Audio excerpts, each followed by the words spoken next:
திருப்பத்தூர் மாவட்டம் ஆம்பூரில் அதிமுக வேட்பாளர் கே.சி. வீரமணியை ஆதரித்த கட்சியின் பொதுச் செயலாளர் எடப்பாடி பழனிசாமி பரப்புரை மேற்கொண்டு வருகிறார். நேரலை காட்சிகள்.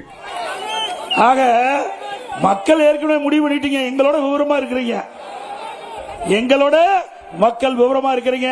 எப்பொழுது தேர்தல் வரும், அந்த தேர்தலில் வாக்களிக்க தயாரி விட்டீர்கள்.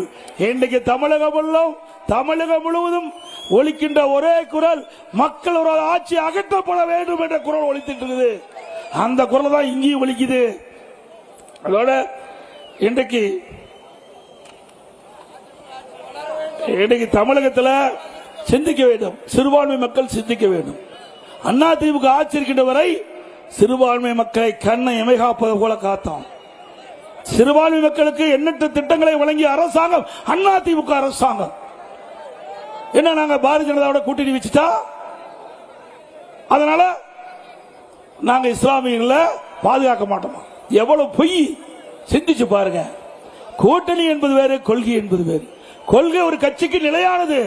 கூட்டணி என்பது தேர்தல் நேரத்திலே வாக்குகள் சிதறாமல் வேட்பாளரை வெற்றி பெறுவதற்கு கூட்டணி அமைக்கும். அதிமுக அந்த நிலையிலிருந்து எப்பொழுதும் மாறாது.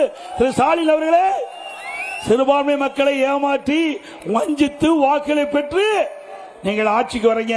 திருநெல்வேலியில ஒரு ஓய்வு பெற்ற காவல்துறை ஓய்வு பெற்ற ஒரு காவல் துணை ஆய்வாளர், உதவி ஆய்வாளர், அவர் ஒரு வலைதளத்தில் ஒரு பேட்டி கொடுக்கிறார். என் உயிருக்கு ஆபத்து ஏற்பட்டு விடுகிறது, என் உயிரை காப்பாற்றுங்கள் என்று உங்களுக்கு முதலமைச்சருக்கு வேண்டுகோள் வைக்கிறார். ஒரு இஸ்லாமிய வகுப்பை சேர்ந்த பணி ஓய்வு பெற்ற உதவி ஆய்வாளர், சாதாரண அல்ல, அவர் சப் இன்ஸ்பெக்டர் வந்து ஓய்வு பெற்றவர். அவர் பகிரங்கமாக வலைதளங்களில் அவர் வெளியிட்டிருக்கார். அது மட்டும் இல்ல, காவல்துறை அதிகாரிகிட்ட போய் புகார் கொடுத்தார், என் உயிருக்கு ஆபத்து ஏற்படுது, என்னை காப்பாற்றுங்கள் என்று. ஆனா யாருமே காப்பாற்றல. அடுத்த நாள் காலையில வீதியில சென்று கொண்டிருக்கிறார். தொழுகை முடிச்சு காலையில வீதியில சென்று கொண்டிருக்கும் போது எதிரிகளால் படுகொலை செய்யப்படுகிறார். இதுதான் சிறுபான்மை மக்களுக்கு பாதுகாப்பு கொடுக்கின்ற அரசாங்கம். சிந்திங்க. ஆக எங்க கூட்டணி பொறுத்த வரைக்கும் தெளிவுபடுத்தியாச்சு. அதிமுக தான் எங்க கூட்டணிக்கு தலைமை தாங்கும். அதிமுக தான் ஆட்சி அமைக்கும்.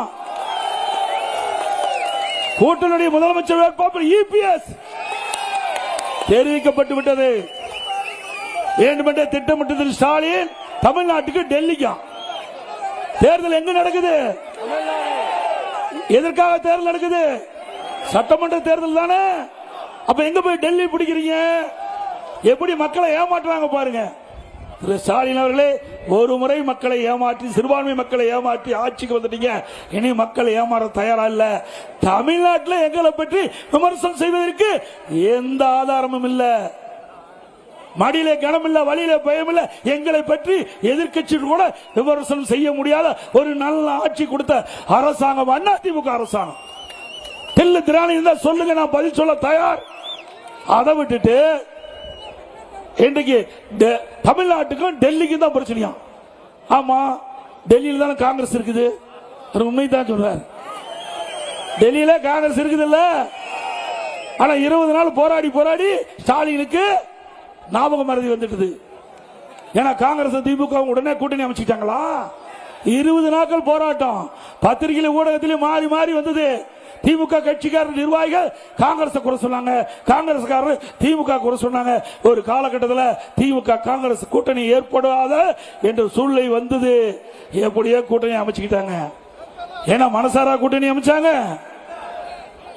சந்தோஷமா இல்ல. அது மட்டும் இல்ல, 10 ஆண்டு காலம் திமுக கட்சிய, திமுக அரசாங்கத்தை தாங்கி பிடிச்சவங்க கம்யூனிஸ்ட் கட்சி, விடுதலை சிறுத்தை கட்சி. 2021 சட்டமன்ற பொதுத் தேர்தலில் கொடுத்த இடத்தை விட ஆதரவு கொடுத்ததுக்காக ஒரு சீட்டு மைனஸ். எவ்வளவு நன்றி கடன் பட்டிருக்காங்க பாத்தீங்களா?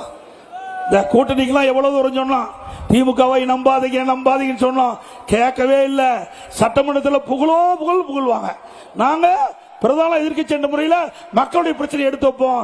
ஆனா காங்கிரஸ் கட்சியோ அல்லது கம்யூனிஸ்ட் கட்சியோ விடுதலை சிறுத்தை கட்சியோ இந்த அரசாங்கத்தை பத்தி ஒரு குறையும் சொல்ல மாட்டாங்க. அப்படியே முதலமைச்சர் புகழ்வாங்க. புகழ்ந்ததுக்கு கிடைத்த பரிசு ஒரு சீட்டு மைனஸ். அதோட மறுமலர்ச்சி திராவிட முன்னேற்ற கழகம் அவ கூட்டணியில பேசிவிட்டு 4 சீட்டு கொடுத்தாங்க. திமுகவில்